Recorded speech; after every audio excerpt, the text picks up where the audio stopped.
Happy Friday to you, and thanks for listening to the Agent Survival Guide podcast. This is our Friday 5, where we recap the week's headlines that agents should know about. I'm your host, Sarah Ruppel, and we are gearing up for another round of summits next week. Really excited about that, and I suppose that is as good a place as any to start our list this week. On Wednesday, next week, we will be in New Jersey. And then on Thursday, we will be in New York and Florida. And when I say we, that's Ritter Insurance Marketing we. But if you want to know where I will be, New Jersey and New York. Very excited for both of these summits. But if you're attending the Florida Summit, special shout out to you. Wish we could have been there live. Can't be in two places at once, though. For that Florida Summit, you'll get to see a great interview between myself and our compliance and risk management lead, Allison. We had a great conversation about the upcoming compliance changes, and those attending our Florida Summit will be the first to see that interview that took place in our studio, neon logo blazing in the background. So if you've been thinking about attending, haven't been sure about it, sign up. Again, New Jersey on Wednesday, New York and Florida on Thursday. Still time to register at summits.ritterim.com. And just in case you need more convincing, at both the Jersey and New York summits, I will be giving away podcast stickers and t-shirts. Don't forget your business cards, because we are also raffling off a pair of second-gen Apple AirPod Pros and a Yeti tumbler in your choice of color. Next up, number 2, just as important, the official countdown to AEP 2024 has begun. Just 37 days between now and being able to write that first application on October 15th. So keep plugging away at those trainings and certifications. Sign all the attestations. Get yourself in a good position to be ready on day 1 this year. And then just 23 days left until October 1st, when plan details for Medicare Advantage and Medicare Part D go live and can be discussed with beneficiaries. Mark your calendars. Number 3.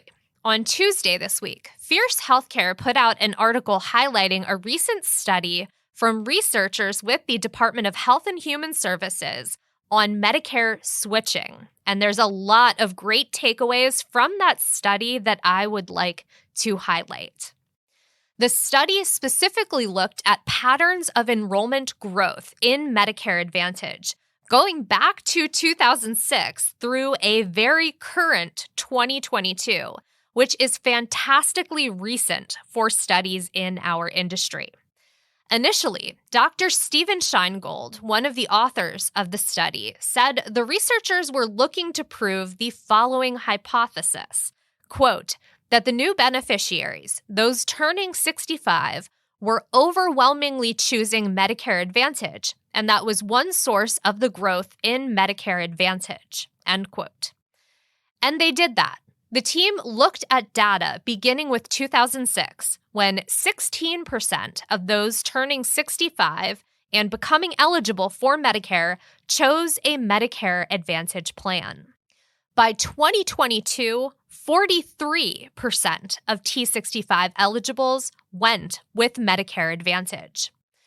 Looking into the data of those switching between original Medicare and Medicare Advantage, researchers found that since 2017, not accounting for a brief dip from 2021 to 2022, the rate of beneficiaries switching from original Medicare, or fee-for-service as they call it in the study, to Medicare Advantage has increased.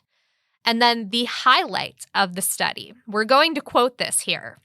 Total MA enrollment increased from 6.3 million in December 2005 to 30.3 million in December 2022. The source of the growth, however, fluctuated during this time. Between 61% and 90% of the new MA increase was due to switching, with a much smaller share due to changes in eligibility. Moreover, recent trends represent an acceleration of switching compared with what occurred before 2020. The share of MA enrollment growth due to switching was 80% or more each year from 2020 to 2022, compared with 61 to 79% in the prior 10 years, end quote. Beyond the numbers, I think what's great about this study is that there are some characteristics identified about who has historically switched. And that's the last thing about the study that I will highlight here today. So the overall switching rate from original Medicare to Medicare Advantage, 7.4%. The switching rate for females, 7.2%. The switching rate for males, 7.7%. Switching rates broken out for race and ethnicity found Black and Hispanic beneficiaries had higher switching rates, 15.6% and 15% respectively, followed by a 9.4% for Asian beneficiaries, 9.4% for Native American or Alaska Native, 7.1% for the other category, and then a 6.4% switching rate for white beneficiaries. Not too much of a difference between urban and rural. A 7.3% switching rate for urban beneficiaries and a 7.8% switching rate for rural beneficiaries. Higher rates of switching were found with dual-eligible beneficiaries, an 18.6% switching rate for beneficiaries who were partially dual-eligible, and then a 14% switching rate for full dual-eligibles. As beneficiaries aged, the rate of switching from original Medicare to Medicare Advantage over that time period decreased. For the 65 to 69-year-old demographic, a 9.5% switching rate. 70 to 74-year-olds had a 5.9% switching rate. 5.1% for ages 75 to 79. 4.6% for ages 80 through 84, and a 3.8% switching rate for those over the age of 84. And again, the characteristics I'm mentioning here are for beneficiaries switching from original Medicare to Medicare Advantage. There is also data for those switching from Medicare Advantage back to original Medicare, but those rates are lower. Some interesting stats here. Highly recommend looking into that study, reading the write-up from Fierce Healthcare as well. We will be linking to both of those in the episode notes. Number 4, Instagram has long been my favorite social media app. Not sure that too much about that is going to change in the near future. But what did surprise me was a feature I recently read about that as soon as I read it, I was 97% sure that it was turned off, mainly because I don't remember ever turning it on. This week, I learned that Instagram has a feature that allows users to upload photos and videos at the highest quality, sacrificing speed of upload. In short, to save time, they'll upload a lower quality version of your photos and videos depending on network condition. It is a feature that by default is turned off. So if you want to upload the highest quality photos and videos, you've got to turn that setting on. Mine was set to default. And the reason I knew that after reading the article, I have had a few photos that appear to post correctly. But in the thumbnail preview on my profile grid, you can tell the image is lower quality because it's just a smidge pixelated. So now I know why that happened, and hopefully, in enabling Instagram to use my high-quality originals, that will not happen again. Very simple process, just 5 short steps. Those are outlined in an article that we will link to in the episode notes. Number 5. On Wednesday this week, Wendy's announced their plan to get in on the pumpkin spice market. They will be releasing a pumpkin spice cold brew and a pumpkin spice frosty on Tuesday, September 12th.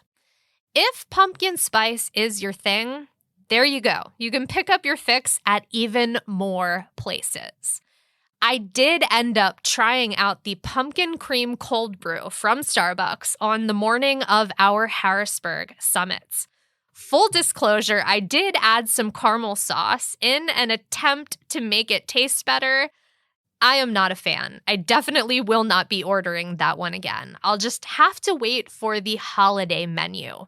Maybe we will get a peppermint mocha cold brew. Just have to put it out there in the universe. Maybe someone will hear, but that is all I have for you this week. If you're attending the summits, make sure you're following along with the podcast. You will find out why when you get your programs at the summits. And also, it just makes us super happy when we get that notification of a new follower, just that little bit of dopamine. Thank you for taking the time to listen today. I hope you have a fabulous weekend. Stay healthy and stay safe out there. And we will see you next week.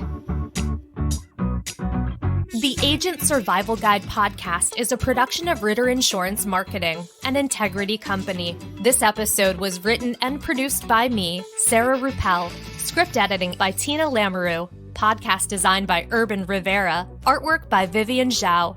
Follow along with us wherever you like to listen.